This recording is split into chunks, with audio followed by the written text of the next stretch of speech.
Where is it? Hello, welcome to the first Canoe and Archives episode. I'm Kobe, and I think I've had a weird experience, and I think my dad has as well. His was a few days ago. Like mine was last winter, I think, if I remember correctly. So what we're going to do is we're going to take you to these locations where, well, this location where I think I had my experience. I'll talk about it, what happened, and then we're going to go through some possible theories on what it could have been. And I'll do the same with my dad's one later. But yeah, there you go. So this is where the my story begins, I suppose. So if you take a gander past that building there, around in that distant area, this is where I heard this strange thing. I have no idea what it is, but I'll walk you down the trail, and then with some really good editing skills, I'm sure I can try and make the sound. So when this story actually happened, this path never was here. It was actually just kind of like a dirt trail. Yeah, we're heading up to the spot now. I had lots of weird experiences down here, really. Where I began the story, which you just saw, I once heard like a phone ring, and there was no one else about. It was coming from the water, which I thought was weird. And then there's like a field nearby. It's all blocked off now, weirdly.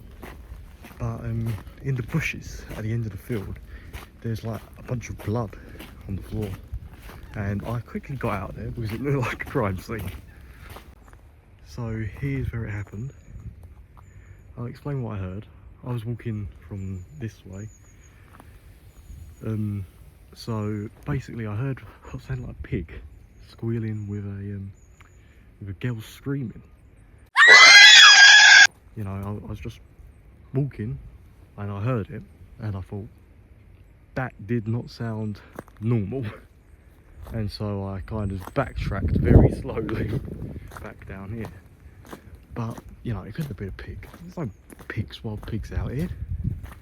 And, I mean, I don't know if it could have been a person. But it's coming from, like, in there.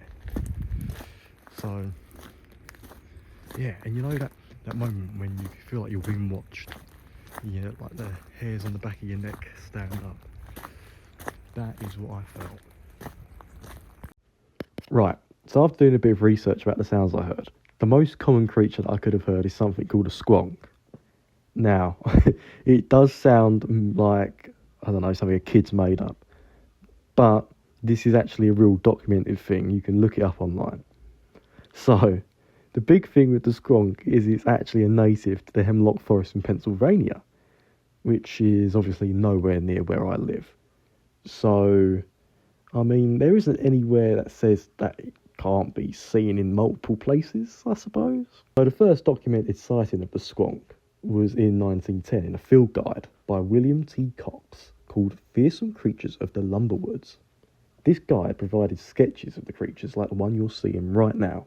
In the guide it stated that within the hemlock forests of Pennsylvania, the squonk, which is described as a sad, pathetic creature with saggy, warty skin, resembling a pig, wandered the woods.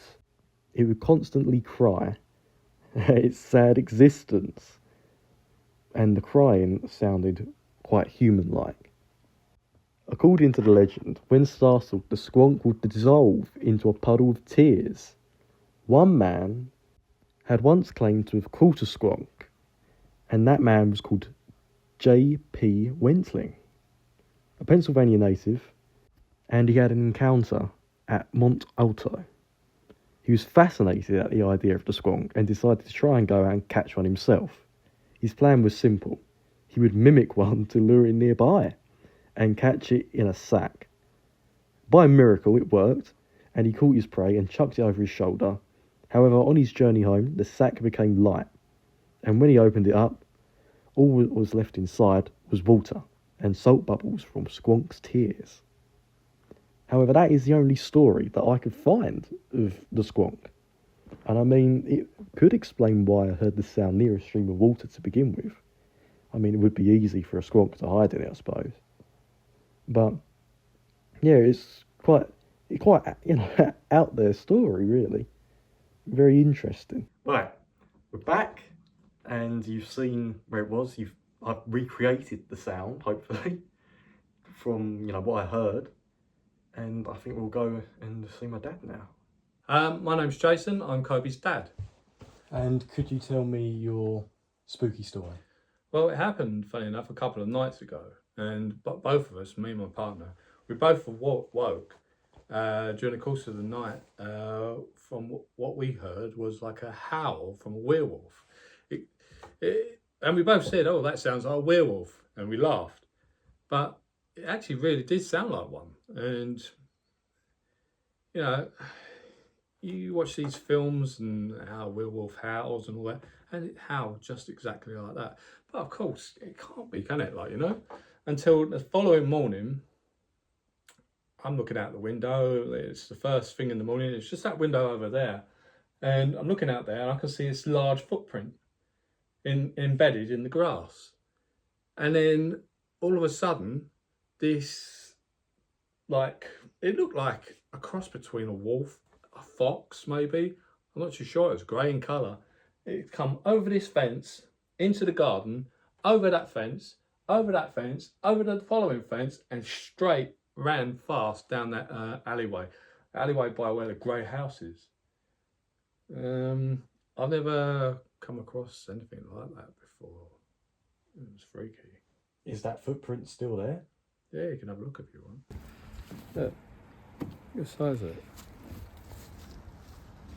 Now, my dad thinks he heard and even potentially saw a werewolf. Let's be real, everyone knows about werewolves, so this is going to be a quick explanation on what they are. The typical werewolf that we know now originated in the Middle Ages in parallel with witches and witchcraft. Similar to witch trials, there were werewolf trials that determined whether or not one was afflicted by lycanthropy, which is, becoming a werewolf. The first of these trials were held in Switzerland. In the early legends of lycanthropy, a werewolf could be classed as someone that could ride a wolf and just tame wolves in general, more or less becoming a wolf, or one with a wolf, if you put it like that. Obviously, these coexisted with the typical werewolf legends, which would be people turning into werewolves. The interest in werewolves peaked after the case of Peter Stump.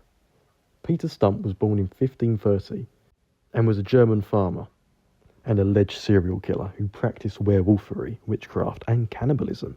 He was known as the Werewolf of Bedburg. When he was 12 years old, he began practicing black magic, to which he even confessed later in life when he was being tortured. He said that the devil had given him means to turn into the likeness of a wolf. Some reports say this was a belt. He stated that upon removing the belt, he would return to his human form. He stated that he left the belt in a valley.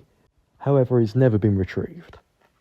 Before his execution in 1589, Stump had been an alleged insatiable bloodsucker for 25 years.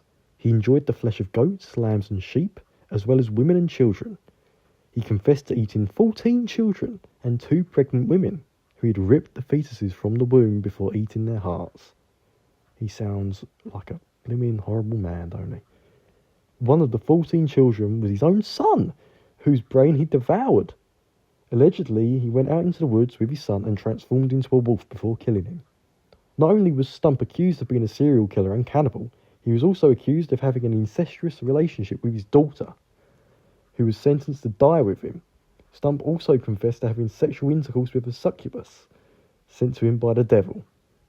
Stump was executed on 31st of October 1589, alongside his daughter Bill and his mistress Catherine. He was put on a wheel where his flesh was torn from his body in 10 places with hot pincers. His limbs were broken, and then he was beheaded. His body was thrown onto a fire at the end of the scene. As a warning to other people, the local authorities erected a pole with a carving of a wolf on it and placed Stump's head atop the pole.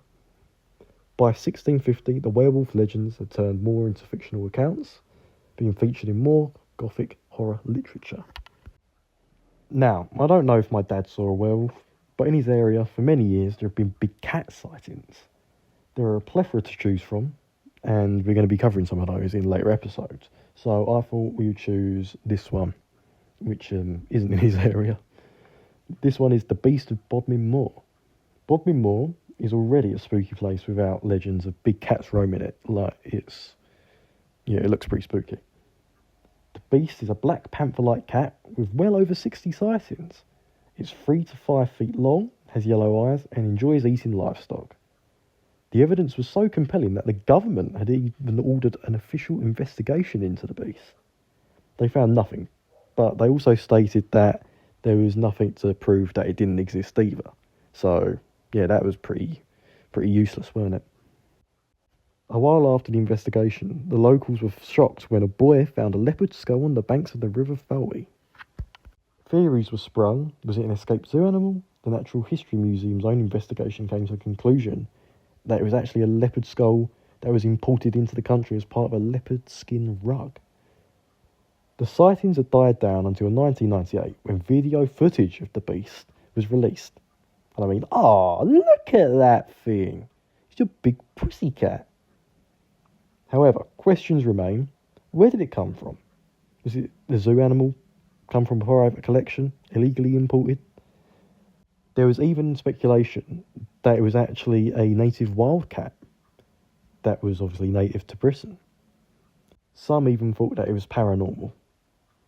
Even today, sightings continue. Well, that's all well and good, but that doesn't exactly show us that these monsters exist. Well, maybe they've finally got a monster that we can catch. But I do know of a real monster. Right. The Canby Island monster.